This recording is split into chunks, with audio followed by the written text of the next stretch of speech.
really as high as they've ever placed. So a lot of these teams, especially coming out of the pandemic, the last couple of years have been a little tough. They didn't really perform there in 2020, and then 2021 was still off for some people as they tried to figure out how to end up and how they wanted things to be. So now they're back to full squad here in 2023. Yeah, and you can see them trying to kind of take some deep breaths backstage, really managing their emotions. You've got a lot of energy, and you just need to be focused on controlling that emotion and really take your time through each skill. So she was taking some deep breaths back there. Highly recommend that.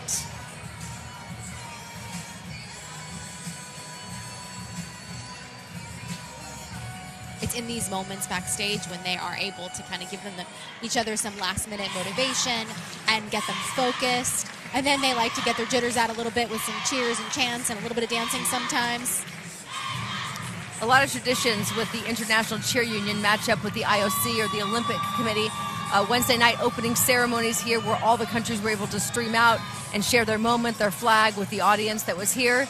And typical of what happens with the Olympics, Greece is the team that opens the opening ceremonies every year. That happened here Wednesday night as well. It was a beautiful ceremony, and just they've had a lot of special moments here this weekend, but that is one of them as they lead the Parade of Nations.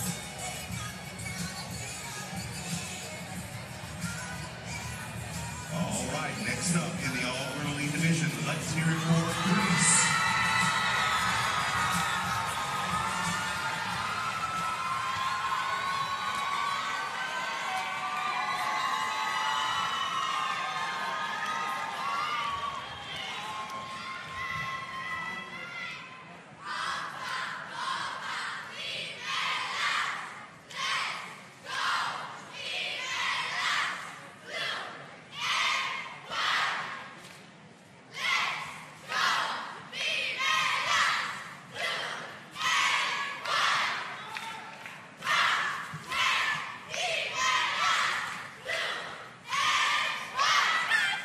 Great energy here. Again, the teams are encouraged to use their native language. It just ends up being a beautiful tapestry of all countries around the world. Agreed. There's a simplicity to this routine. No deductions yesterday in the semifinals, but they did finish ninth. So there's not a lot in the routine, but a very clean routine.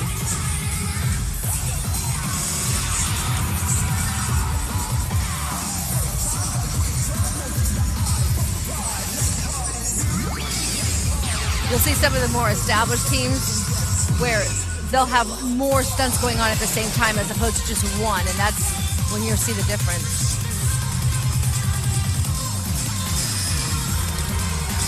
Definitely taking their time on those inversions.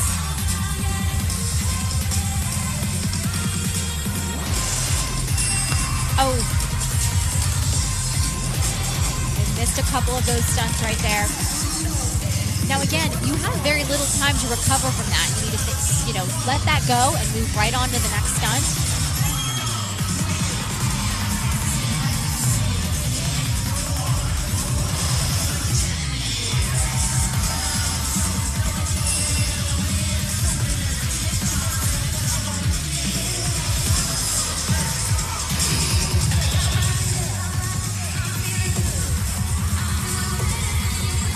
Many of these stunts are braced, which means they have another stunt kind of holding them up, helping them up, and that is not quite as difficult as some of the other skills we've seen that are freestanding.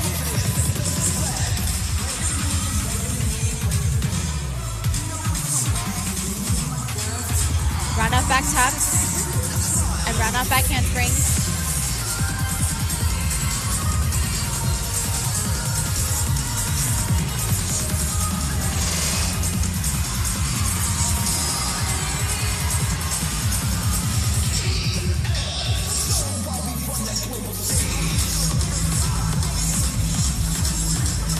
Oh, last one there on the right.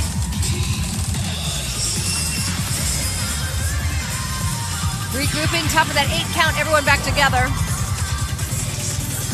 Definitely seeming a little bit winded right here. Yes.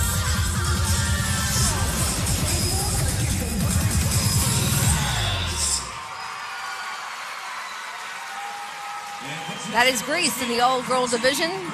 Yeah, a few more mistakes than yesterday.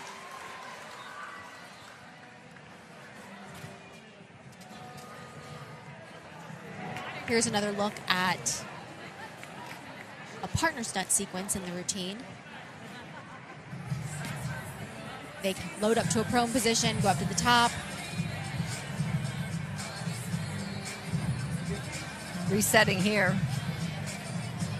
That's where the fall took place. And about that moment on, you said, tired, I think, is probably the best word for it. They just didn't have the strength to get through the whole entire routine. That's where they started kind of falling off from there. Yeah, and that's when you need to rely on the technique that you've learned, where you're really using your legs, the strongest part of your body, to propel the skills up, and you're not really, focused on pulling things up with your arms, and I think they were getting a little bit tired towards the end.